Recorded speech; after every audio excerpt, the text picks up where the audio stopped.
बादलों के पार आसमान के रंगीन किनारों पर एक हसीन दुनिया थी, परियों का देश। वहाँ नीले आसमान में रंग बरंगी तितलियाँ उड़ती, फूलों पर शबनम चमकती और हर तरफ खुशबू बिखरी होती।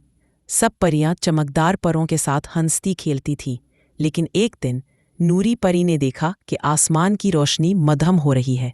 ओह, हमारा सुनहरी सूरज गायब हो रहा है। नूरी परी ने घबरा कर कहा। तमाम परियां इकट्ठी हुईं। परी रानी ने कहा, जिसने सूरज की रोशनी वापस लानी है उसे जादुई फूल तलाश करना होगा जो चमकती वादी में खिलता है। नूरी बहादुरी से आगे बढ़ी। वो फूलों के पहाड़ों और जादुई नदियों को पार करती गई।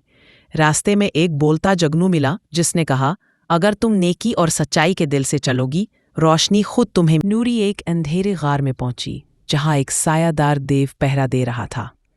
ये फूल मैं किसी को नहीं दूंगा, देव गरजा। नूरी ने डरने के बजाय नरमी से कहा, अगर तुम भी रोशनी देखोगे तो तुम्हारा दिल खुशी से भर जाएगा।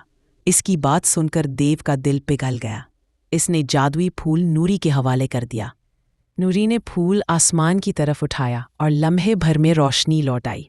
सूरज दोबारा चमकने लगा, परियों के परों में रंग झलमलाने लगे और पूरा देश खुशी से गूंज उठा। परी रानी ने नूरी को रोशनी की परी का लक़ब दिया। कहानी का पैगाम, नेकी, बहादुरी और सच्चाई से अंधेरा हमेशा ख़त्म हो जाता है।